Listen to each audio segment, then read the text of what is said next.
بسم اللہ الرحمن الرحیم۔ السلام علیکم۔ ابتدا رب العزت کے نام سے جس نے جان دی جہان دیا، اور درود و السلام محمد و آل محمد پر۔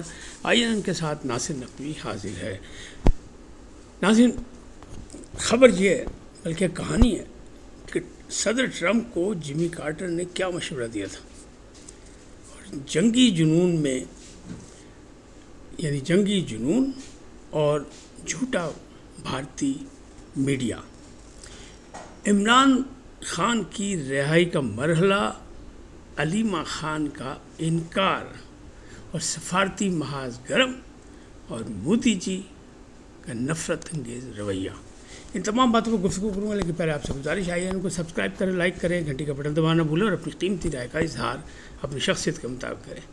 جی ناظرین، دو بڑی اہم خبریں اور بڑی اہم باتیں ہیں پاکستان کے حوالے سے، مملکت پاکستان کے حوالے سے، پاکستانیوں کے حوالے سے، تو اس پر لیکن اس کے ساتھ ریکویسٹ بھی ہے کہ وہ پوری بات سن کے آپ اس پر آپ نے ایک پہ تو کرنا کہ اللہ کرے ٹھیک ہو، دعا بھی کرنی ہے، اور ایک پہ کرنا آپ نے کہ اللہ کرے نہ ہو۔ یہ کیا مسئلہ ہے؟ ہمارے جاوید چودھری صاحب نے ایک کہانی سنائی ہے، اور جاوید چودھری صاحب کہانی سناتے ہیں کہ ٹرمپ جو ہیں انہوں نے جمی کارٹر جو صدر تھے، سابق صدر امریکہ کے، اور 100 سال کی عمر میں مرے، ان سے انہوں نے مشورہ لیا تھا پہلے ٹرم کے بعد کہ جناب اگر اقتدار مل جائے تو کیا کرنا چاہیے۔ تو انہوں نے دو مشورے دی، دو کہانیاں سنائی تھیں انہوں نے۔ ایک کہانی اب یہ سنا رہے ہیں، مطلب جاوید چودھری صاحب اس کو پوری طریقے سے، تو وہ چونکہ آخری دنوں میں ویسے تو وہ صدارتی دور انہوں نے بڑا اچھا گزارا، اس کے بعد پھر وہ فارمنگ کرنا شروع کر دیا انہوں نے، اور مونگ پھلیوں کا کاروبار کرتے تھے، یعنی کاشتکاری کرتے تھے۔ پھر اس کے بعد انہوں نے لیکچر دینے شروع کر دیے تھے، تو اس لیکچر میں انہوں نے بھی جا کے مشورہ لیا صدر ٹرمپ نے کامیابی کا راز ڈھونڈنے کے لیے۔ تو جاوید چودھری کہتے ہیں انہوں نے ان کو دو مشورے دیے کہ یا یہ کر لو یا یہ کر لو۔ پہلا مشورہ انہوں نے دیا کہ جناب دنیا میں سے جنگ کا خاتمہ کریں اور امن کی بحالی کر دیں۔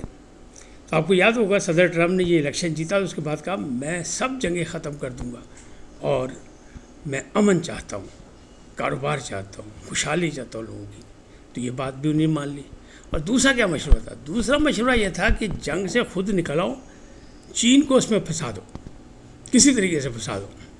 اب پاک بھارت جو یہ جنگ ہوئی ایک مختصر سی ابھی، اور جس کا ابھی کوئی پتہ نہیں کہ یہ ختم ہوئی کہ نہیں ختم ہوئی، اس کی پلاننگ چل رہی ہے، تو اس میں چین کا کردار بڑا ہے پاکستان کے ساتھ، اور پاکستان کے ساتھ بنگلہ دیش بھی شامل ہے، اور بنگلہ دیش ہی نہیں ترکیہ بھی شامل ہے، تو بہت کچھ ہے۔ تو اس حوالے سے جو ہے یہ بھی کہا جا رہا ہے کہ یہ بھی ٹرمپ کی چال ہے کہ چین کو کسی طریقے سے جذباتی کر کے، اشتعال انگیزی کر کے اسے اس جنگ میں پھنسا دیا جائے، کیونکہ جمی کارٹر نے ان کو مشورہ دیا تھا کہ دیکھو امریکہ آج تک جو پھنسا رہا ہے وہ جنگوں میں ہی پھنسا رہا ہے، ویتنام کی جنگ سے لے کے اب تک دیکھ لیں، افغانستان کی جنگ دیکھ لیں، یا کہیں دیکھ لیں، یا یہ جو اب ہو رہی ہے رشیا کی اور وہ جو یوکرائن کی، وہ دیکھ لیں، تو اس سے فائدہ کوئی نہیں۔ اور بات بھی صحیح ہے کہ جنگوں سے کبھی مسائل حل نہیں ہوتے، اور جنگوں سے کبھی مثبت نتیجے نہیں نکلتے، لہذا جنگ کسی چیز کا حل نہیں۔ لیکن ہمارا ازلی دشمن ہمسایہ جو ہے وہ مانتے ہی، تو کیا کیا جا سکتا۔ اب اس وقت تو ایک بات جس کے لیے میں کہہ دعا کریں کہ اللہ میاں یہ ٹھیک ہو، وہ کیا ہے، کس بات پہ میں کہہ رہا ہوں، تو وہ یہ ہے خبر کہ ٹرمپ پاکستانیوں کے گرویدہ ہو گئے۔ وہ کہہ رہے کیا بات ہے پاکستان کی۔ انہیں ایک انٹرویو میں کہا کہ ان کی تعریفیں کی، ان کا تجارت بڑھانے کی خواہش کا اظہار میں نے کیا ہے، اور تجارت سے ہی ساری چیزیں مسئلہ حل ہو گئی، اور میں کاروباری آدمی ہوں، اور ان کا پاکستان بھارت کی بڑی ایٹمی طاقتیں ہیں، جوہری جنگ جو ہے وہ درست نہیں ہے، اور وہ ہونی بھی نہیں چاہیے، بہت قریب آ گئے تھے جوہری جنگ کے، تو ہم نے ہماری بات مان لی ہوئی ہو، لیکن جناب بات پہ عمل درآمد تو ابھی تک نہیں ہوا۔ یعنی بٹھایا تو آپ نے ابھی تک نہیں کسی کو کہ آپ بٹھا دیں ان کو مذاکرات کے لیے، تو وہ تو نہیں مذاکرات کے لیے بیٹھے، تو وہ کیا ہوگا پھر۔ تو اللہ کرے یہ درست ہو کہ وہ ہمارے گرویدہ ہو گئے ہوں، ورنہ وہ یو ٹرن لینے کے بادشاہ ہیں، بڑے زبردست بادشاہ ہیں، اور ٹرمپ وہ شخصیت ایسی ہے کہ اس پہ آپ کسی چیز پہ بات نہیں کر سکتے۔ لیکن دوسری جانب جو ہے وہ جو جمی کارٹر کا مشورہ تھا، اس پہ جنگ میں ملوث کرنے کی کوشش کر رہے ہیں کس کو، چائنا کو، کہ چائنا کو پھنسا دیا جائے۔ تو اس کے لیے تو جاوید چودھری نے خود کہا، کہانی میں سنا رہا ہوں، لیکن دعا کیجئے کہ یہ غلط ہو، اللہ کرے غلط ہو اس کی دعا کرے. لیکن جو دوسری بات تھی کہ جمی کارٹر ہمارے گرویدہ ہو گئے تو دعا کرے اللہ کرے وہ ہو گئے انسانیت سے, ورنہ ان سے امید نہیں رکھی جا سکتی کہ وہ ایسے بھی کرے. لیکن بہرحال ایک بڑی طاقت کی وہ صدر ہے, موجودہ صدر. ابھی 4 سال گزارنے ہیں تو ان کی پالیوں سے دنیا پہ بھی فرق پڑے گا, پاکستان کو بھی فرق پڑے گا. اب اگلی بات جو میں کر رہا تھا کہ جی وہ جو سفارتی محاذ گرم ہو گیا, سفارتی محاذ گرم ہو گیا. حکومت پاکستان نے, وزیر اعظم پاکستان نے بلاول بھٹو کی, چونکہ سابق دور میں وہ وزیر خارجہ رہے ہیں, تو ان کی خدمات لے کے ایک ٹیم بنائی ہے کہ جناب دنیا کی جناب دائیں بائیں جائیں, برطانیہ جائیں, جرمنی, جہاں جہاں جانا ہے وہاں جائیں اور جا کے سفارتی محاذ پر اپنا موقف بیان کریں اور تیار کریں لوگوں کو, دوستوں کو اپنے ساتھ میں لائیں. جبکہ دوسری جانب مودی صاحب کی جو نفرت انگیز پالیسی ہے وہ یہ ہے کہ انہوں نے اپنے بھی لاغز پکڑنے شروع کر دیا کہ ایک خاتون تھی ان کی جو ملہوترا جبوتی ہے, ملہوترا مجھے نام صحیح نہیں پتا, لیکن ان کو پکڑ لیا. اس کے بعد 1-2 نوجوان پکڑ لیے جو کرتار سنگھ آئے تھے اور سب پہ الزام لگا دیا ISI کا. تو یہ پاکستان نفرت, مسلمان نفرت والا مسئلہ ہے اور کوئی مسئلہ نہیں اس کے علاوہ. لیکن انہوں نے گرفتاریاں شروع کر دیں, لوگوں کے اکاؤنٹ بند کرنے شروع کر دیے. پہلے پاکستانی تو سبھی بند کر دیے تھے, وہ ایک الگ بات ہے, وہ تو ہونے چاہیے تھا کہ ٹھیک ہے جی دشمنی ہے, لڑائی ہو رہی ہے, وہ تو اپنا ان کا ایک پالیسی. لیکن یہ جو اپنے بندے انہیں پکڑنے شروع کر دیے یہ, اور ISI کا الزام لگا کہ یہ بڑا خطرناک ہے, اس پہ بڑا ریئیکشن آ رہا ہے. لیکن دوسری جانب جو ہے وہ انہوں نے ترکی پہ پابندیاں لگا دی, بنگلہ دیش میں پابندیاں لگا دی کہ فلانا پورٹ آپ استعمال کریں گے, فلانا نہیں زمینی راستے سے بند کر دیں گے, آپ ادھر سے آئیں گے, ادھر سے نہیں.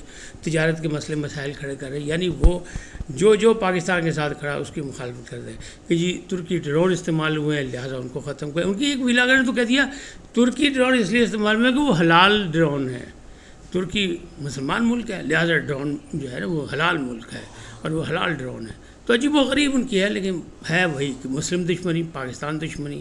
تو ایک یہ ہے اسلاموفوبیا تو ہے ان کو. اور اب اتنی بڑی پاکستان نے فتح حاصل کی, پاکستان نے یوم تشکر منایا, تو کچھ لوگ ہمارے بھی کہہ رہے ہیں کہ اتنا کرنے کی, اتنا اترانے کی کیا ضرورت ہے. لیکن نہیں, اگر آپ کو اللہ تعالیٰ نے فتح دی تو اس کا شکر ادا کرنا بھی ضروری ہے, اس کی بات بھی کرنی ضروری ہے, اور بات کری جا رہی ہے تاکہ دنیا میں. اب دیکھیں ہم نہیں, نیو یارک ٹائم کہہ رہا ہے, نیو یارک ٹائم نے بھی کہہ دیا کہ بھارتی جو ہے انہوں نے جھوٹی خبریں جاری کی, اور جھوٹی خبریں کر کے اپنے میڈیا کے جو اپنا تھا وہ بھی ختم کر دیا. بلکہ انہوں نے یہ بھی کہہ دیا کہ IMF نے جو قسط دے دی یہ بھی غلط ہے, وہ بھی دہشت گردوں کو قسط دے رہا, یعنی انہیں یہ کہہ دیا بھارت نے. تو وہ یہ کہہ رہے ہیں کہ نیو یارک ٹائم کہہ رہا ہے, اس نے اسٹوری چھاپی, اس نے کہا نہیں جناب بات سیدھی سی ہے کہ میڈیا نے ان کی اپنی ذمہ داری ادا نہیں کی, بلکہ اتنی غلط انداز میں انہوں نے اس کو استعمال کیا کہ سب باتیں جو ہے وہ غلط ہو گئی. تو پھر کیا ہے, اس کا مطلب یہی ہے جو خواجہ آصف کہہ رہے ہیں کہ مودی کو شکست فاش ہوئی, اور مودی جو ہیں وہ پاکستان دشمنی میں سب کو اکٹھا کر رہے ہیں, اور وہ کہہ رہے ہیں یہ سارے اکٹھے ہو کے آ گئے. اور ساتھ میں انہوں نے سپہ سالار کی, ہمارے سپہ سالار پر الزام لگایا کہ وہ جہادی آدمی ہے, وہ ایک علامہ اور مولوی اور دینی گھرانے سے ہے. حالانکہ بات ایسی نہیں تھی. انہوں نے کہا وہ ایک مدرسے کے ان کے والد جو تھے سربراہ تھے, حالانکہ وہ نہیں تھے, وہ ایک کالج کے پرنسپل تھے. لیکن ان کے 2 بیٹے, ان کی خواہش تھی کہ یہ حافظ قرآن بنے, 2 بیٹے ان کے حافظ قرآن ہیں, تو اس پہ ان پہ الزام لگایا جا رہا ہے کہ یہ مکمل اسلامی جہادی ہیں اور ان سے ہمیں بڑا خطرہ ہے, اور یہ جو فیصلہ کر لیتے اس سے تشدد پسند, انتہا پسند مسلمان ہیں, اور جناب شدت پسند ہیں. سارے الزام لگا دیے انہیں سپہ سالار پہ, حافظ محمد عاصم منیر پہ. اب اس سے کیا ہے, اس سے وہ اپنی قوم کو متحد کرنا چاہ رہے ہیں, کیونکہ ان کا مایوسی تھی, ان کا مرال گر گیا, تو اس کو پورے بھارت میں وہ جو کر رہے ہیں ترنگا یاترا جو کر رہے ہیں اس کے تحت وہ متحد کرنے کی وہی کر رہے ہیں. تو سپہ سالار کے خلاف باتیں کر کے وہ لوگوں کو اکٹھا کرنے کی کوشش کر رہے ہیں. لیکن معاملات کیا ہیں, معاملات تو یہی ہیں کہ ابھی کچھ نہیں کہا جا سکتا, کیونکہ ابھی تک مذاکرات کی ٹیبل پر نہیں بیٹھے, اور آج 18 تاریخ ہے, تو آج 18 تاریخ آخری تھی, اس میں توسیع کی گئی تھی. جو سیکورٹی ایڈوائزر تھے دونوں جانب سے, نیشنل سیکورٹی ایڈوائزر, ان کی میٹنگ ہوئی تھی, اس میں آج تک کی ڈیٹ دی گئی تھی. کل سے کیا ہوگا, آج نئی ڈیٹ دی جائے گی, کیا ہوگا, لیکن مذاکرات کی ٹیبل پر ابھی تک نہیں بٹھائے, اس لیے ہم ان کی نیت پر شک کرتے ہیں. دوسری جانب سے اب لاہور میں, پاکستان میں, پاکستانی سیاست کے مسئلے پہ کہ عمران خان کی رہائی کا مرحلہ آ گیا. کون کہہ رہا ہے؟ نجم سیٹھی صاحب کہہ رہے ہیں. ہمارے ایک سینئر رپورٹر ہیں زبیر علی نے کہا, میں نے بالکل ایسی بات ہوئی ہے، اور اہم ملاقاتیں ہوئی ہیں 8-9 تاریخ کو جب جنگ شروع ہوئی تھی، اس وقت انہوں نے کی عمران خان سے ملاقاتیں کی. انہوں نے تو کہا اڈیالہ جیل میں ایک سجاد ہیں، 24 سجاد صاحب انہوں نے دعویٰ کیا کہ مذاکرات ہوئے ہیں، بس ان کو راستہ نکالا جا رہا ہے، ان کو رہائی کا مرحلہ. لیکن ان کی ہمشیرہ علیمہ خان کہتی ہیں یہ سب جھوٹ ہے، میں نہیں مانتی. انہوں نے انکار کر دیا، مسترد کر دیا کہ نہیں ایسے نہیں ہو رہا ہے. اور میرے خیال میں بھی ہے کہ ابھی نہیں ہو رہا، کیونکہ ایک بیان جو ہے وہ آپ ملاحظہ فرما لیں کہ جو ایک ترجمان کا، فوج پاکستان کے ترجمان کا بیان آیا ہے تو وہ سیدھا سا ہے کہ کیا فوج کے خلاف باتیں کرنے والوں کا احتساب نہیں ہونا چاہیے.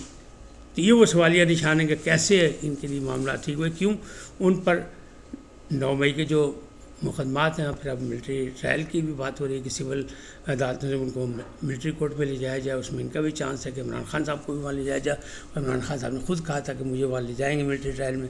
ایسے میں یہ کہنا، لیکن نجم سیٹھی صاحب چونکہ بڑے ڈیوٹیفل جرنلسٹ ہیں اور بڑے ذمہ دار ہیں، اور سابق وزیر اعلیٰ بھی نگران رہے ہیں، تو وہ بڑی ان کی فوج ہے. پتہ نہیں کہاں سے انہیں یہ خبر لائیں، وہ لا کے انہیں یہ خبر دے دی. چلیں پی ٹی آئی کے لیے ایک اچھی خبر ہے، خوشخبری ہے. انہیں تھوڑی دیر تو برداشت کرنا چاہیے جب تک اس کا رزلٹ نہیں نکلتا. لیکن میرے حساب میں ابھی بھی ان کے لیے حالات سیدھے نہیں ہوئے، اور یہ جنگ کے معاملات بھی ابھی سیدھے نہیں ہوئے. کچھ بھی ہو سکتا ہے. تاہم دیکھیں جب تک مذاکرات کی ٹیبل پہ بیٹھ کے کوئی اعلامیہ جاری نہیں ہوگا اور ٹرمپ صاحب بیچ میں ریفری بن کے نہیں بیٹھیں گے، جب تک کوئی جنگ کے بارے میں آپ حتمی رائے قائم نہیں کر سکتے. اس وقت تک اتنی پھر ملیں گے نئے موضوع کے ساتھ. جاتے جاتے آپ سے درخواست آئی ہے ان کو سبسکرائب کریں، لائک کریں، گھنٹی کا بٹن دبانا نہ بھولیں، اور اپنی قیمتی رائے کا اظہار اپنی شخصیت کے مطابق کریں. سدا سلامت رہیں. اللہ نگہبان. پاکستان زندہ باد. افواج پاکستان پائندہ باد.